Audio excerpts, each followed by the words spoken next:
महाकुंभ में मची भगदड़ ने किसी से मां का आंचल छीन लिया तो किसी के सर से पिता का साया उठ गया।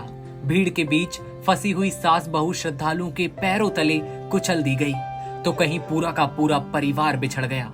भगदड़ में जौनपुर से लखनऊ, बलिया, गोरखपुर तक कई परिवारों ने अपनों को खोया है। प्रयागराज आए थे अपनों के साथ अमृत स्नान करने, लेकिन किसी को क्या पता था कि ये स्नान उनका सब कुछ उनसे छीन लेगा। प्रयागराज महाकुंभ में भगदड़ के दौरान 30 से ज्यादा लोगों की मौत हो गई। मरने वालों में उत्तर प्रदेश के लखनऊ, गोरखपुर से लेकर जौनपुर और गोंडा के श्रद्धालु शामिल हैं। किसी ने अपने भाई को खोया तो कहीं बच्चों के सिर से पिता का साया उठ गया। श्रद्धालुओं की मौत की खबर जैसे ही परिजनों को मिलती है, कोहराम मच जाता है। हर कोई इस हादसे से गमगीन है। सीएम योगी आदित्यनाथ ने इस हादसे पर दुख जताया।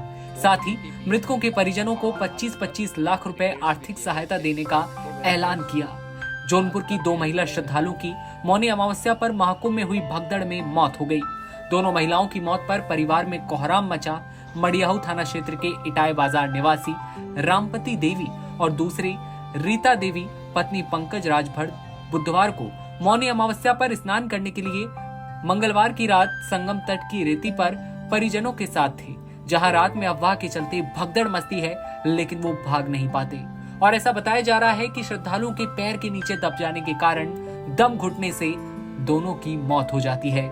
श्रद्धालु महिलाओं की मौत को लेकर इटाई बाजार की पुरवा गांव में सन्नाटा पसरा हुआ है। हर तरफ शोक और मातम फैला है।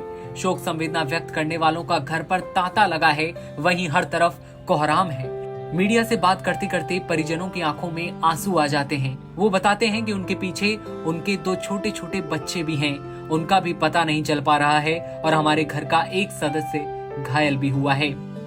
प्रयागराज कुंभ में मौनी अमावस्या के पावन स्नान के दौरान मची भगदड़ में बलिया जिले की 4 महिलाओं की दर्दनाक मौत हो गई।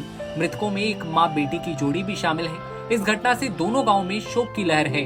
फेफला थाना क्षेत्र के नसीराबाद गांव से दिनेश पटेल अपनी मां ललिता देवी, पत्नी रीना पटेल और बेटी रोशनी के साथ कुंभ स्नान के लिए गए थे। भगदड़ में रीना और रोशनी भीड़ में गिरकर दब गईं, जिससे उनकी मौत हो गई। इसके अलावा महाकुंभ में मौनी अमावस्या के पावन स्नान के दौरान भगदड़ मचने से गोरखपुर के 4 श्रद्धालुओं की दुखद मृत्यु की भी खबर है। इस दर्दनाक घटना में सिद्धार्थनगर के एक श्रद्धालु की जान चली गई। इसके अलावा 3 लोगों के लापता होने की भी खबर ने माहौल को और गमगीन बना दिया है। हादसे की सूचना मिलते ही दोनों जिलों में हड़कंप मचा हुआ है। हर कोई दुखी है। संगम स्नान की आस में अपने घर से निकले थे, लेकिन वापस अब तक नहीं लौट पाए हैं। अब भी कई सारे लोगों को इंतजार है कि उनके अपने मिल जाएंगे और सब कुछ एक बार फिर वैसे ही हो जाएगा जैसे पहले था।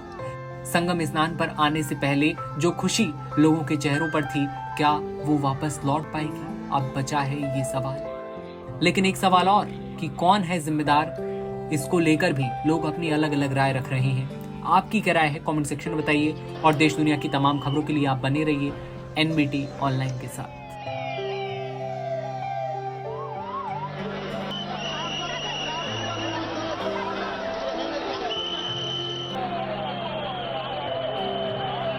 एमपी कौन है?